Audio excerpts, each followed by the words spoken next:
পুরো পৃথিবী জুড়ে চলছে তৃতীয় বিশ্বযুদ্ধ। আমাদের হাতে এসেছে এ বিশ্বযুদ্ধের গুরুত্বপূর্ণ সব আপডেট সংবাদের শিরোনাম। শুরুতেই থাকছে ইসরায়েলের নতুন উদ্বেগ, দেশ ছাড়ছে লাখো মানুষ। এ নিয়ে থাকছে বিস্তারিত প্রতিবেদন, তাই সম্পূর্ণ ভিডিও জুড়ে আমাদের সাথেই থাকুন।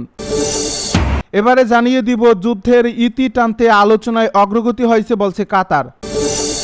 আরও থাকছে যুক্তরাষ্ট্র ও ইরানের সম্ভাব্য চুক্তির খসড়া পৌঁছে দেওয়া হচ্ছে জানালো কাতার। সবশেষে জানিয়ে দিব ইরানকে পারমাণবিক নিরস্ত্রীকরণই আমাদের চূড়ান্ত লক্ষ্য বলে মন্তব্য মার্কো রুবিওর। ইরানকে পারমাণবিক নিরস্ত্রীকরণই আমাদের চূড়ান্ত লক্ষ্য বলছে মার্কো রুবিও। মার্কিন পররাষ্ট্রমন্ত্রী মার্কো রুবিও হোয়াইট হাউসে সাংবাদিকদের সঙ্গে আলাপকালে জানিয়েছেন, যুক্তরাষ্ট্র ইরানের সঙ্গে একটি চূড়ান্ত চুক্তির অংশ হিসেবে দেশটির পূর্ণ পারমাণবিক নিরস্ত্রীকরণ চায়।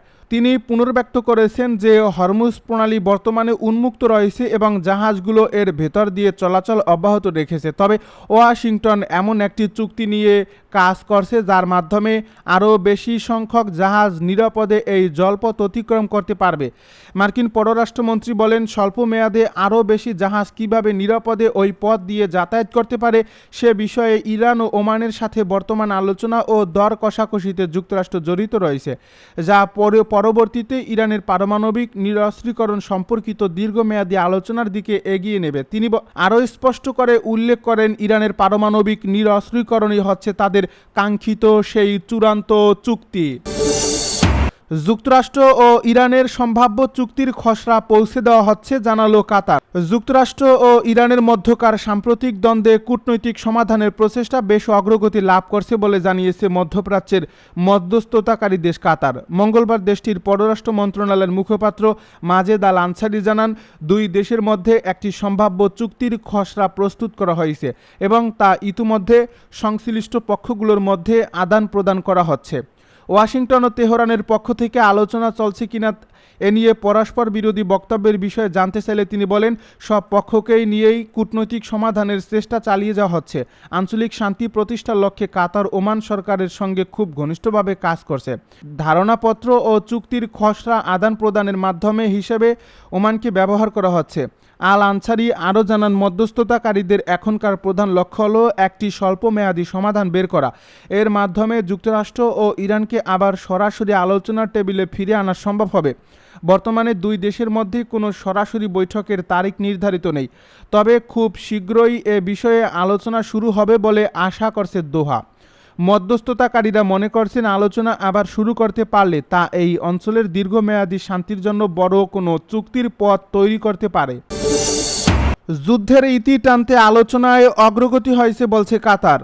ইরান ও যুক্তরাষ্ট্রের চলমান যুদ্ধ অবসানের প্রচেষ্টায় মধ্যস্থতাকারীরা উল্লেখযোগ্য অগ্রগতি অর্জন করেছেন বলে জানিয়েছে কাতার। যদিও এর আগে প্রেসিডেন্ট ডোনাল্ড ট্রাম্প দাবি করেছেন যে দুই দেশের মধ্যে ইতিমধ্যেই আলোচনা শুরু হয়েছে, তবে তেহরান তা অস্বীকার করেছে। গত সোমবার হোয়াইট হাউসের ওভাল অফিসে সাংবাদিকদেরকে ট্রাম্প বলেন, আলোচনা এই মুহূর্তেই চলছে, এটি একটি ভালো চুক্তিতে সই করার জন্য ইরানের শেষ সুযোগ। তিনি জানান, সৌদি আরব, সংযুক্ত আরব আমিরাত ও কাতারের অনুরোধে এই আলোচনা হচ্ছে, তবে ইরানের কর্মকর্তারা জোর দিয়ে বলেছেন যুক্তরাষ্ট্রের সঙ্গে তাদের কোনো আলোচনাই হচ্ছে না, তারা কেবল হরমুজ প্রণালী নিয়ে ওমানের সঙ্গে কথা বলছেন। কাতারের পররাষ্ট্র মন্ত্রণালয়ের মুখপাত্র মাজেদ আল আনসারি জানিয়েছেন, কূটনৈতিক যোগাযোগ অত্যন্ত অগ্রসর পর্যায়ে পৌঁছেছে। তিনি বলেন, কাতার, পাকিস্তান, ওমান সহ মধ্যস্থতাকারীরা ওয়াশিংটন ও তেহরানের মধ্যে খসড়া প্রস্তাব আদান প্রদানে ঘনিষ্ঠভাবে কাজ করছেন। পাকিস্তানের একজন জ্যেষ্ঠ নিরাপত্তা কর্মকর্তা বলেন, নেপথ্যে অনেক কিছুই ঘটছে, আমরা দুই পক্ষের সঙ্গেই কথা বলছি। আমাদের একমাত্র লক্ষ্য হলো অন্তত আলোচনা শুরু করতে দুই পক্ষকে রাজি করানো। এদিকে ওমানের উপকূলীয় হরমুজ প্রণালীর কাছে একটি পণ্যবাহী জাহাজে অজ্ঞাত ক্ষেপণাস্ত্র আঘাত হানার খবর দিয়েছে ইউকে এমটিও।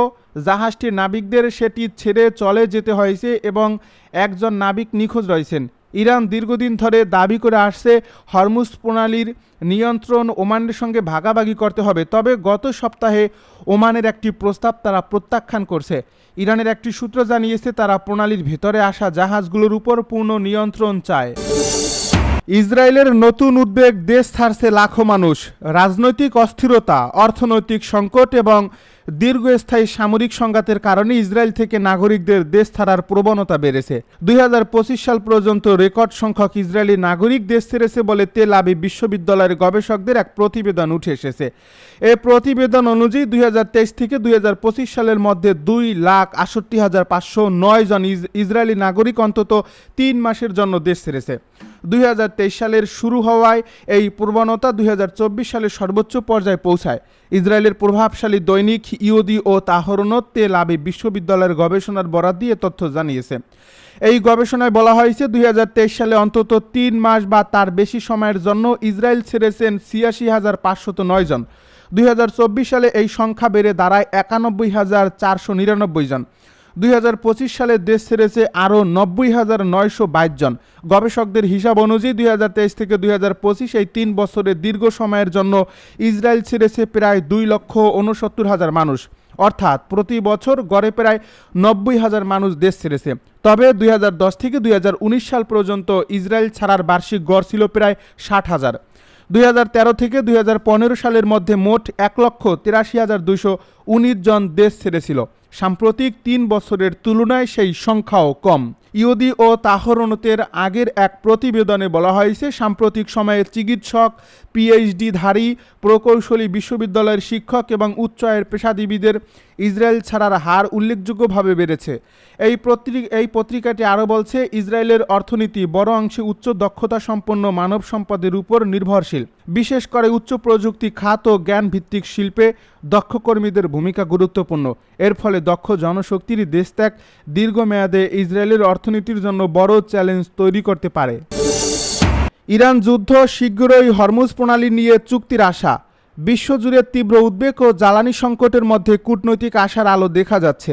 বৈশ্বিক বাণিজ্যের অত্যন্ত গুরুত্বপূর্ণ জলপথ হরমুজ প্রণালী পুনরায় খুলে দিতে যুক্তরাষ্ট্র ও ইরানের মধ্যে দুই এক দিনের মধ্যে একটি চুক্তি হতে পারে। গতকাল মঙ্গলবার সিএনবিসিকে দেওয়া এক সাক্ষাৎকারে মার্কিন অর্থমন্ত্রী স্কট বেসেন্ট এই আশাবাদ জানান। মধ্যস্থতাকারী দেশ কাতারও এই আলোচনায় অগ্রগতির কথা জানিয়েছে খবর সিএনএন ও আল জাজিরার। এই সাক্ষাৎকারে বেসেন্ট বলেন, আমরা ইরানিদের সঙ্গে কথা বলছি। আমার মনে হয় আজ বা কালের মধ্যে প্রণালীটি খুলে দেওয়া এবং এই সংঘাতকে একটি স্বাভাবিক পরিস্থিতির দিকে নিয়ে আসার বিষয়ে চুক্তি হওয়ার সম্ভাবনা রয়েছে। এটি হলো প্রণালীতে সাধারণ জাহাজ চলাচল স্বাভাবিক হবে। সমুদ্রপথে ইরানের কোনো টোল বা ফি আদায়ের সুযোগ থাকবে না, এমন প্রশ্নের জবাবে বলেন, এই চুক্তির মূল ভিত্তি হবে অবাধ চলাচল। গত কয়েকদিন ধরে পরিস্থিতি কিছুটা অস্থির থাকলেও ইতিমধ্যেই বেশ কিছু জাহাজ চলাচল শুরু করেছে বলেও দাবি করেন তিনি। এদিকে কাতারের পররাষ্ট্র মন্ত্রণালয়ের মুখপাত্র মাজেদ আল আনসারি জানান, যুক্তরাষ্ট্র ও ইরানের সংঘাত নিরসনে কূটনৈতিক চেষ্টা পূর্ণ গতিতে চলছে এবং এই আলোচনা বর্তমানে খুবই অগ্রগামী পর্যায়ে রয়েছে। কাতার, পাকিস্তান ও ওমান দুপক্ষের মধ্যস্থতা করছে এবং চুক্তির খসড়া আদান প্রদান অব্যাহত রেখেছে। যুক্তরাষ্ট্রের সঙ্গে কোনো সমঝোতার কথা সরাসরি নাকচ করে দিয়ে ইরান জানিয়েছে তারা কেবল পার্শ্ববর্তী দেশ ওমানের সঙ্গে দ্বিপক্ষীয় আলোচনা করছে। ইরানি প্রতিনিধি দলের সদস্য সাইদ আজরুলও জানিয়েছেন, ওমানের সঙ্গে আলোচনার মূল লক্ষ্য হল 1 থেকে 3 মাসের মধ্যে একটি অস্থায়ী ব্যবস্থা তৈরি করা, যেখানে প্রণালীতে ইরানের নিয়ন্ত্রণ ও কর্তৃত্ব প্রতিষ্ঠিত থাকবে।